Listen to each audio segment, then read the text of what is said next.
أعوذ بالله من الشيطان الرجيم بسم الله الرحمن الرحيم ثم الصلاة والسلام على أشرف الأنبياء ومرسلين محمد مصطفى صلى الله عليه وسلم اللهم صل على سيدنا محمد وعلى آله محمد رافع درجة الودود كاشف الأمة محمد بن عبد الله محمد ابن آمنة محمد مكان محمد يا رسول الله صلى الله عليه وسلم أنكلنغا tanga ɲini setigi ala fɛ a kan kisi ka bɔ shetane tɔɔrɔ ma o kɔfɛ an b'an sisini setigi ala tɔgɔ ye min y'a daminɛ n'a b'a laban o kɔfɛ an bɛ sɔli muhamadu mustafa kan n'o ye kisi ni nɛɛma b'a kan ala ka jidi a kan ka bɛɛ lajɛlen fo ni alisilamɛya foli dumanba in de foli barikalenba in de foli min n'a ɲɔgɔn tɛ yen n'o de ye assalamu alaikum wa rahmatulahi taala wa barakatu alhamdulillah an bɛ ala tanu suma alhamdulillah an bɛ segin ka ala tanu alhamdulillah rabbil alamin an bɛ ala tanu k'ala barikada o la aw k'a dɔn k'a fɔ aw denkɛ n'a ka giribuden mankan don n'o de ne Cheikh Chérif Abdul Aziz Haidara ye ka bɔ Mali la Bamako Komentura Same n'i y'an sigilen nin kɛnɛ kan yan dɔwɛrɛ tɛ batakiw cira fan bɛɛ ka bɔ diɲɛ fan 14 bɛɛ la n'o ye commerçants ye mobili feerelaw moto feerelaw nafɛn feerelaw dutɛrɛn feerelaw du feerelaw hali balontanaba dɔw bɛ yen joueurs b'u bolo ka joueurs tɛ ka se ka san i bɛ feere modèle o modèle kɛ pour que a feere ka se ka ɲɛ u bolo n'u y'u bolo don a la a ka se ka ɲɛ caman ko k'olu bɛ feere daminɛ u bɛ jagokun min sɔrɔ jagokun bɛ tiɲɛ gɛrɛ ni kasara a bɛ bin u kan ba u ka jagokun bɛ tiɲɛ en même temps u ka feere u tɛ ka ɲɛ sɔrɔ a la mɔgɔw bɛɛ b'a fɔ ko hey ko nin feere in ka di koyi nka olu bɛ t'u sen don a la i b'a sɔrɔ c'est zéro o n'a ɲɔgɔnnasi caman bolifɛnw b'u bolo mobili 10 mobili 20 a bɛ dɔw bolo mobili bɛ san ni san kɛ a tɛ san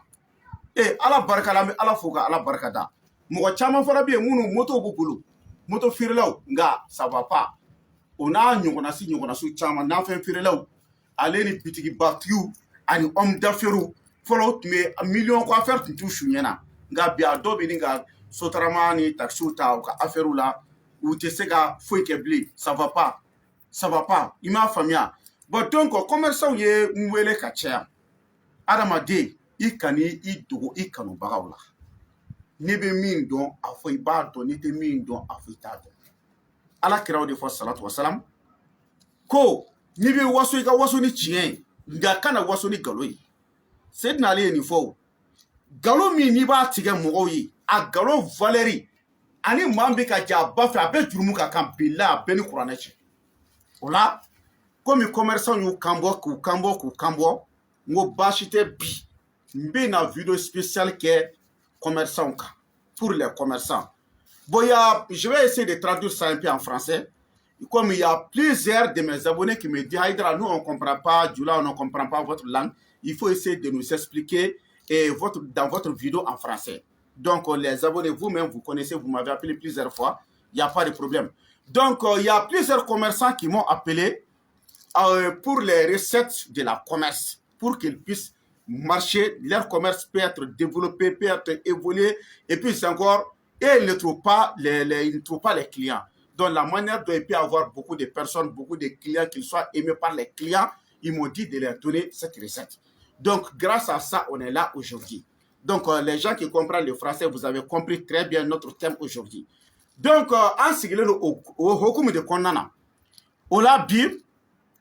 Amina Djagoke Fura Yera, le vrai médicament, le vrai recette, au nom de courant, je jure au nom de courant, le vrai recette pour la commerce, Djagoke Fura Yera, Nien Kala Alaka Courane Boyana Mina Gino Tamba Dauma. Billahi Abido Karamogo million Kelenka, ni Gino Ati Sorobulu. Ola Djagoke Fura Yera avec un chokoti.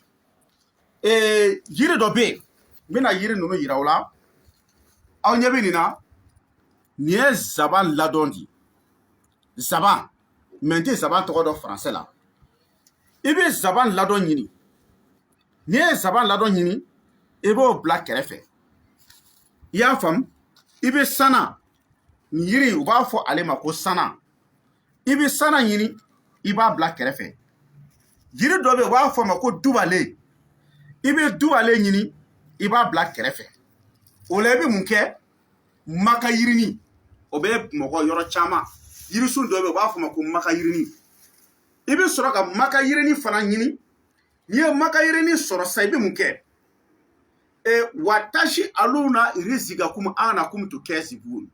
watashi aluna irizigakum anakum tukazibun i b'a sɛbɛn makayirini kan i b'a a bulu hakɛ i bɛ bulu in ta n'i y'a ta sisan i b'a sɛbɛn ka 99 n'i y'a buluden 99 n'i y'o sɛbɛn i bɛ mun kɛ tuguni a kɛ ala ni kuranɛ bonya kama i ka yirisun dɔ bɛ yen nɔ ni bɛɛ lajɛlen b'a dɔn n'a bɛ fɔ a ma ko kunjɛ i bɛ kunjɛ bulu 99 ta a kunjɛ bulu kelen o kelen kan i bɛ ala tɔgɔ kelen sɛbɛn a kan misaliyala yala ala tɔgɔ caman b'a daminɛ ni ya alahu ye mɛ anw fɛ yan b'a daminɛ ni ya huwa ye par exemple ya huwa i b'o sɛbɛn bulu kelen kan ya alahu i b'o sɛbɛn bulu kelen kan ya arahamani i b'o sɛbɛn bulu kelen kan ya arahim ya malik ya kudus ya salam ya mumin ya muhamin ya aziz ya jabbar ya mutakabir ya kalik ya baru ya musawir ya gafar ya gahar ya wahab ya razak ya fataw ya alim ya qabir ya bashir ya kafir ya rafiu ya muizu ya muzulu ya samiu ya bashir ya kam ya dlo ya latif ya kabir ya hafizu ya mugitu ya asib ya jalil ya karim ya rakib ya mujib ya wasiu ya majid ya baish ya shadu ya habu ya wakilu ya qawi ya matin ya wali ya hamid ya musi ya mubdi ya muidu ya munyi ya mumitu ya hayu ya qayyum ya majid ya waqir ya samad ya qadir ya muqtadir ya muqaddim ya muaqir ya wali ya kir ya zahir ya batin ya wali ya mutaal ya baru ya tawab ya mutakim ya afu ya raufu ya malikul mulki ya zul jalal wal ikram ya muksitu ya jamu ya kanu ya muguni ya dur ya nafi ya nuru ya hadi ya badu ya bagi ya warish rashidu ya sabur ibini sebe alatu ibo sebe ibini kelengele sebe kunja bulu kelengele kan fo 99 ni o sɔrɔ i b'o fara ɲɔgɔn kan n bɛ ka jago kɛ fura de fɔ aw ye o kɔfɛ i bɛna mun kɛ yiri min n'a bɛ sugu kɔnɔ yirisun belebeleba min n'a bɛ sugu kɔnɔ i b'o yirisun bulu i b'a kari n'i y'a kari i b'i jija ka buluden 99 sɔrɔ o buluden 99 i bɛna mun kɛ alikuranɛ suratu belebeleba dɔ bɛ yen n'o ye garisɛgɛ sura ye n'o ye nafolo sura ye n'o ye sababu telima sura ye n'o de ye suratul waqiya ye o suratul waqiya i b'a aya kelen o kelen i b'a sɛbɛn bulu nin kan aya kelen o kelen i b'a sɛbɛn bulu nin kan a bɛ taa bɛn buluden 99 de ma yarɔ fɔlɔfɔlɔ suratul waqiya a aya tun bɛ taa bɛn aya 100 ma mɛ u ye aya 2 u y'o yɛlɛma ka kɛ aya 1 o de kama a kɛra aya 99 ye i b'a sɛbɛn a kan kelen kelen kelen a 99 n'a sɛbɛnna a kan ka ban tuma min i b'o fana ɲini bi nana ye n'i y'o sɔrɔ i bɛ mun kɛ tuguni i b'i jija i bɛ tubani ɲaga ɲini o dama tubani ɲaga tɛ dɛ i bɛ tila ka jɛfɛrɛdeni i bɛ jɛfɛrɛdeni ɲaga i b'o fana ɲini o kɔfɛ i bɛ juma ɲini tuguni u ka kɔnɔ dɔ bɛ yen n'a bɛ fɔ a ma ko tu sɛni i bɛ tu sɛni ɲaga ɲini i bɛ nin ɲaga fara ɲɔgɔn kan n'i y'a ɲaga bɛɛ fara ɲɔgɔn kan i bɛ mun kɛ i b'o bɛɛ fara ɲɔgɔn kan i bɛ sɔrɔ k'a bɛɛ susu n'i y'a susu i bɛ sɔrɔ ka pigeon a bɛ fɔ pigeon dɔ ma ko kolon pigeon i occupé a dɔn kolon pigeon i y'a faamuya donc sa o kolon pigeon in n bɛ tila k'o fana bɔ ka yira aw la mɔgɔ caman bɛ yen diɲɛ kɔnɔ olu tɛ kolon pigeon dɔn n m'a faamuya n bɛna kolon pigeon bɔ n b'a yira aw la o kolon pigeon i bɛna kɛ cogo di i b'ale n'i y'a faga i b'a disi fara n'i y'a disi fara sisan i bɛ mun kɛ sisan i bɛ kolon pigeon i bɛ taa ale bila tiginɛso sanfɛ n'i y'a bila tiginɛso sanfɛ sisan n'a jara i bɛ mun kɛ i bɛ sɔrɔ ka a ta ka na n'a ye wala kolon pigeon in filɛ nin ye n bɛna yira aw la a bɛ se k'a faamu cogo min voilà an ɲɛ b'a la e ma se k'a fɔ ni ka bɔ ɲɔgɔn na ah voilà nin de ye kolon pigeon ye n m'a dɔn ni aw ɲɛ b'a a kɛcogo la i bɛ kamera gɛrɛgɛ kuma bɛɛ mɔgɔ bɛ kuma ko kameramani y'a kɛ tan kameramani y'a kɛ tan voilà n b'a dɔn a bɛ se ka kɛ dɔw b'a fɔ ko nin olu siɲɛ fɔlɔ ye ka ni pigeon qualité ye a bɛ fɔ nin ma ko kolon pigeon n'o ye garisɛgɛ yiri pigeon ye mais ni nin disi fara sisan i bɛ mun kɛ sisan i b'a bila tiginɛso kan n'a ye tile 3 kɛ ka ban i bɛ sɔrɔ k'a ta n'a i bɛna bila so a tɔ ka ja yanni fɛn dɔ ka taa dun garisɛgɛ ko don n'a nana tuma i bɛ mun kɛ i bɛ sɔrɔ k'a bila ka ca wala pigeon in minɛ ta n'i y'a bila a to yen ta fɔlɔ pour que mɔgɔ caman k'a ye donc n'i y'a bila i bɛ sɔrɔ k'o fana susu i y'a faamu i b'o fana fara nin kan n'i y'a bɛɛ fara ɲɔgɔn kan ka ban tuma min i bɛ mun kɛ bisimilahi arahman arahim bisimilahi arahman arahim i b'o sɛbɛn ko i bɛ mɔgɔ bila ka nasi sɛbɛn siɲɛ 124,000 bisimilahi arahman arahim i b'o nasi fara ɲɔgɔn kan i bɛ sɔrɔ k'o bɛɛ fara fura in kan ka sɔrɔ k'a bila k'a ja so kɔnɔ n'a jara tuma min na ala kama barikante dɔɔni ɲini i k'a fara kan sugu buguri o dɔɔni ɲini i k'a fara kan tigɛnɛso buguri o dɔɔni ɲini i k'a fara kan ala kama a dɔɔni tinba tasuma na bani n'i y'a dɔɔni ta k'a kɛ tasuma na ta wallahi n bɛ min fɔ aw ye ala de tɔgɔ ko wahidul kaharu komi n m'a dɔn ni tasuma bɛrɛ bɛ nin na ala tasuma b'a la voilà ɲɛ t'a la bien sûr voilà a bɛ b'an bolo ɲɛ b'a la bon n'i ye nin kɛ n'i y'a kɛ tasuma na tantɔ a kɔrɔ ta sisan a sisi min bɛ ka bɔ ni commerçant o commerçant jagokɛla o jagokɛla tulo b'i na n'i ye nin dɔɔni sɔrɔ k'a kɛ tasuma na k'i bolo wusu n'a ye n'i ye kale ala ka kuranɛ bonya na o don e b'a fɔ ko ko wɛrɛ bɔr'i ye i bɛ mobili de feere i bɛ moto de feere i bɛ yuguyugu de feere i bɛ affaire de la affaire ti ka ɲɛnabɔ e bɛ dugukolo de feere e bɛ nakɔ kɔnɔfɛnw de feere walama e bɛ feere sugu o sugu de kɛ commerce sugu o sugu an da sera min ma o an da ma se min ma o a kɛra sanu feere o jama feere o i bɛ feere modèle o modèle kɛ n'i sɔrɔ i k'a kɛ tasuma na k'i bolo wusu a la a bɛɛ ni kuranɛ cɛ a don sanni bɛ kɛ i kunna diɲɛ bɛɛ ka ban diɲɛ bɛɛ ka ban n'i ye kale ala ka kuranɛ bonya na a don sanni bɛ kɛ i kunna ne Sheikh Sherif Abdulaziz Ayidara ko don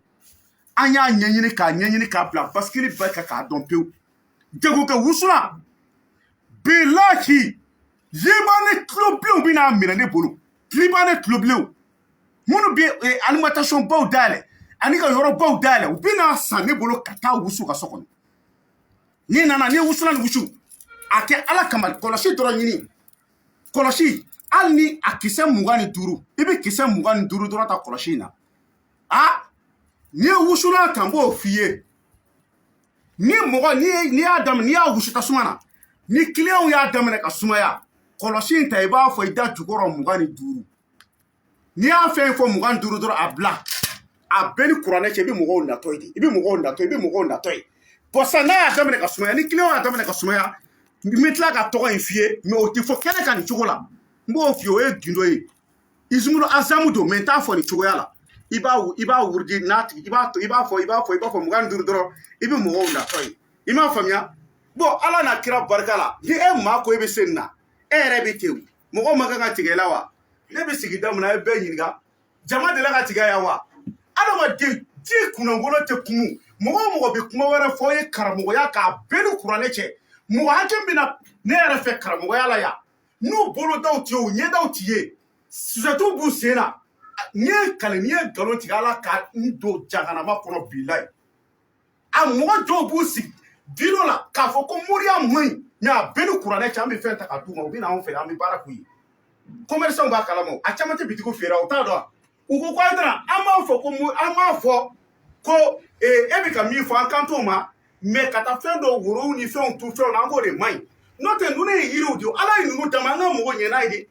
ou bien ala ye nin fɛnw dama an ka mɔgɔ tubabuw tɛ ne ka nɛgɛkuru fara ɲɔgɔn kan ka kɛ avion ya mɔgɔ bɛ ban ka don a kɔnɔ wa contrôle tɛ na ka nɛgɛkuru fara ɲɔgɔn kan ka kɛ casque ni fɛnw ye mɔgɔ tɛ k'a don wa donc ala ye fɛnw d'a ma an yɛrɛ k'anw yɛrɛ mɔgɔ ɲɛna ye de i m'a faamu bon jagokɛ fura tɛ tɛmɛ nin ka diɲɛ kɔnɔ n'a y'a sɔrɔ a cɛ bɛ diɲɛ dugukolo kan ko jagokɛ fura jama sɔrɔ fura ka client sɔrɔ ka garisɛgɛ sɔrɔ ka tɛmɛ nin kan n'i m'a fɔ n ye bilayi n t'a yafa i ma ne Ayidara ka téléphone numéro Mali indicatif 00223 après 77 90 17 17 00223 après 77 90 17 17. Je reprends encore mon numéro de téléphone 00223 après 77 90 17 17. Bon ni mɔgɔ bɛ nin na n'i ma se k'a dilan n'i ko n k'a k'i ye n b'a di bɛɛ lajɛlen ma i bɛ diɲɛ yɔrɔ o yɔrɔ a dilanlen don k'a ban pewu k'a labɛn k'a ban pewu wallahi nin kan ka taa Liban de n ye minnu dilan sa nin damadama kan ka taa Liban de Libanɛw y'a sɔrɔ yan Libanɛw ye ne n'u ye ɲɔgɔn dɔn cogo di Libanɛw yɛrɛ ka homme de confiance minnu bɛ Bamako yan Libanɛw yɛrɛ dalen don mɔgɔ minnu na n'u bɛ ka jɛ ka baara kɛ u ka alimentation n'u ka fɛnw na olu caman de kɛra sababu ye ka na n'u ye n'u yɛrɛ y'a tinba tasuma na dɔrɔn olu ko tiɲɛ na k'an ma deli ka ni ɲɔgɔn ye e ka t'i sigi commerce la ka tile ban mɔgɔ ma sanni k'e kunna e ka t'i sigi ka mobili parki la ka tile ban mɔgɔ ma mobili san e kunna mɔgɔ ma moto san e kunna e homme d'Afrique aw fɛn ma marché wallahi billahi tallahi i ma nin fura in de wusu n'i ye nin wusu a bɛɛ ni kuranɛ cɛ i bɛ ala jɔyɔrɔ y'a la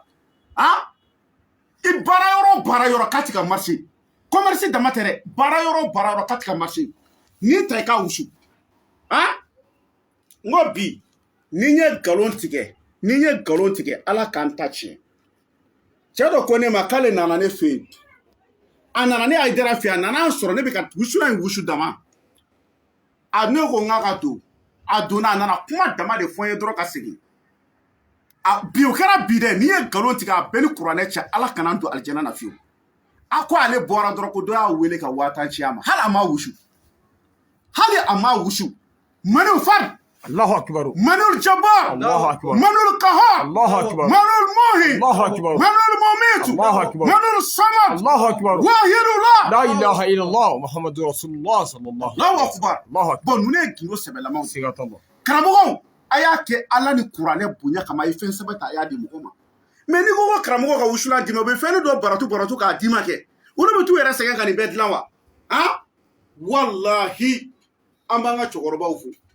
minnu sɔnna k'u kɔnɔna diya an ye ka nin gindo ta ka d'an ma u ka Hayidara an b'i lamɛn i bɛ ka Philomène démasquer Hayidara an bɛ k'i lamɛn i bɛ ka bandiw démasquer Hayidara an bɛ k'i lamɛn i bɛ ka nkalontigɛlaw ka nkalon bɔ ka yira mɔgɔw la Hayidara wallahi o kosɔn ne bɛ nin gindo d'i ma ne y'a sɔrɔ nin cogo de la n'o tɛ n taara kalan kɛ France Amérique o t'a la dɛ i y'a faamu ou bien n taara kalan kɛ maga kana i tɛ nin sɔrɔ dɛ da nin da gindo bɛ di kɔnɔna jɛya de la munna bi n b'a ta k'a di mɔgɔw ma adamadenw ye kanu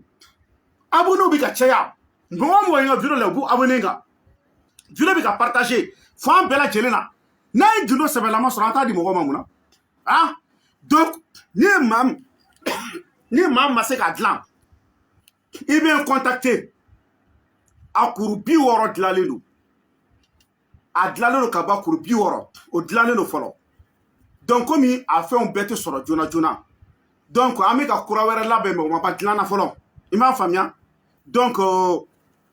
mɔgɔ minnu b'a sɛbɛnni kɛ ustaz e bɛ se ka n'i jɔ n'a ye diya i bɛ se ka na caméra la mɔgɔw b'i ye i m'a faamu ninnu ye sɛbɛnnikɛlaw ye nin fana bɛ sɛbɛnni kɛ i n'a fɔ ala tɔgɔ ninnu bɛ ninnu bila sɛbɛnni na n'a ka équipe olu de b'a sɛbɛn ni yɛrɛ bɛ anw ka sigida la yan i m'a faamu wa ni ala ka jɛ inshallah taala tawfik donc ni mɔgɔ bɛ nin wusulan in na maa fɛn fɛn mɔgɔ b'a la diɲɛ yɔrɔ o yɔrɔ i b'a fɔ n ɲɛna n b'a d'i ma 15,000 15,000 a ta i k'a wusu dɔrɔn i k'a lajɛ hali n'i ko i mɔgɔ bɛ den mugan na parce que dɔw bɛ den 5 ta dɔw bɛ den 10 ta parce que fɛn ɲuman kelen sɔrɔ k'o se i ka fɛn langolo 100 sɔrɔ i m'a faamuya wusulan in sɔngɔ ye 75,000 francs CFA de une seule sachet mais n'i bɛ faransi i bɛ amérique i bɛ jamana wɛrɛw kan i bɛ DHL wari fara kan an b'a ci ma DHL la depuis ala kan da maa si tɛ diɲɛ dugukolo kan ko ne n'i bɛnna fura cili la i ma ko n b'i ka fura ci a mɔgɔ tɛ n'a mɔgɔ kelen bɛ yen ko e y'i ka wari ci ne ma ko ne m'i ka fura ci ma n'i ma bɔ k'a fɔ ala k'i ta tiɲɛ depuis ala ka diɲɛ da o tɛ yen an bɛnna min kan o de don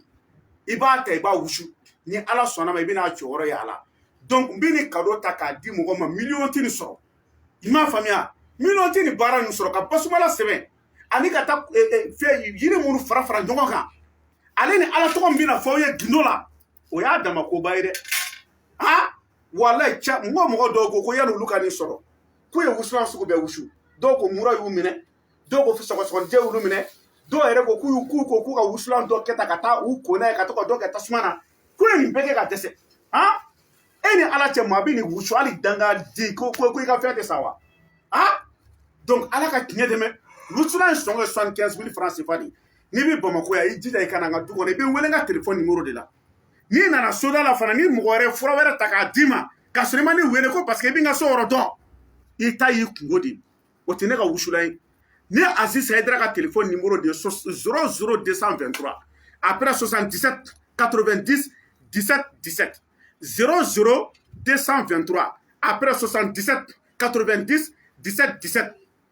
fura ninnu bɛɛ la fura min bɛ to k'a ɲɛ gan kosɛbɛ o ye tu siyɛni ɲaga tuma dɔ la o de bɛ gɛlɛya kosɛbɛ an bɛ mɔgɔw ci ka taa fo kani kɔnbole n'i sera kani kɔnbole kulu la yen tu siyɛni caman de bɛ yen an ka correspondant minnu bɛ yan olu de minnu bɛ yen nɔ an b'a f'u ye olu de b'a di mobilitigiw ma ka na n'a ye a foro de bɛ kani kɔnbole kulu la tu siyɛni bɛ fan bɛɛ ye donc minnu yɛrɛ tulo bɛ n na minnu bɛ bɔ olu b'a dɔn ala k'an bɛn sababa ma o tuma donc an bɛna video wɛrɛ min kɛ ka yira aw la nin kɔfɛ n bɛna minan lankolon sigi filimudu ka baara don dɛ mais a bɛ kɛ dɔw kɔnɔ ko ayi ko ala yɛrɛ de nana quoi tellement que a bɛna kɛ kabako y'u ma n bɛna show lankolon sigi duguma fini jɛman sanfɛ bɛɛ b'a ye a don n bɛ sɔn ka mali mayo don n kan na pour que foyi kana se ka traverser quoi mais n bɛna kabako kɛ show in kɔnɔ wallahi aw b'a fɔ ko jako dɔnni ye tiɲɛ mais nkalon don dɔnni tiɲɛ ye ninnu de ye ka fɛn dɔ ɲagami ka yira aw la wa o tɛ dɔnni ye dɛ ninnu ye dɔnni tiɲɛw ye i m'a faamuya donc halisa n bɛ n ka téléphone numéro di mun na ni mɔgɔ ma se yɔrɔ min ma i b'a fɔ n ye n b'a lakali ye i ka se k'a faamu sinon n y'a bɛɛ expliquer ni Aidara ka téléphone numéro de 00223 après 77 90 17 17 00223 après 77 90 17 17 ala k'an bɛɛ sɔgɔma ma an b'a ɲini ala fɛ tuma bɛɛ an ka hakili to ala kira ka kuma na salatu wasalam ko n'i ye fɛn o fɛn di ni ɲuman don a fɔ ala maa minnu ka hɛrɛ b'a la ala k'a to olu k'a sɔrɔ maa minnu ka hɛrɛ t'a la ala kana sɔn olu k'a sɔrɔ ala k'an bɛɛ sɔgɔma ma subahana rabbika rabbil izzati amma yasifun wa salamun alal mursalin alhamdulillahi rabbil alamin